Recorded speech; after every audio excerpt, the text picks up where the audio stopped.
தன்னுடைய பேச்சில் நிறைய சர்ச்சை சொல்றாரு. நாங்க கேட்கறதை நீங்க கடிதம் எழுதியிருக்கிறீங்க, என்ன விவரம் எங்களுக்கு எப்படி தெரியும்? நீ சொன்னா தானே தெரியும், இப்பதான் நீ சொல்லி இருக்கிறீங்க. நீ சொன்னா தானே தெரியும், இப்பதான் நீ சொல்லி இருக்கிறீங்க. இதை நீ கிண்டல் அடிச்சு இப்பதானே வருது, இப்பதான் கடிதம் நாங்க அங்க இருந்த கடிதத்தை உங்களுக்கு கொண்டு அனுப்பணுமா? இல்ல அவங்க அதாவது நீங்க சொன்னது அவங்க என்ன சொன்னா தெரிய வருகிறேன்னு தான் நீங்க சொல்ல முடியும். உங்களுக்கு கவனத்துக்கு நாங்க தரலங்கிறத அவை முன்னவர் தெளிவுபடுத்திட்டாங்க.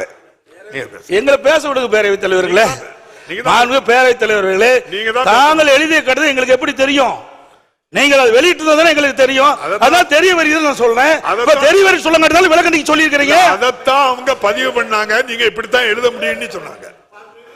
அவை எதிர்கட்சி தலைவர்கள் அனுபவம் மிக்கவர், முதலமைச்சர் இருந்தவர், அமைச்சராக இருந்தவர்.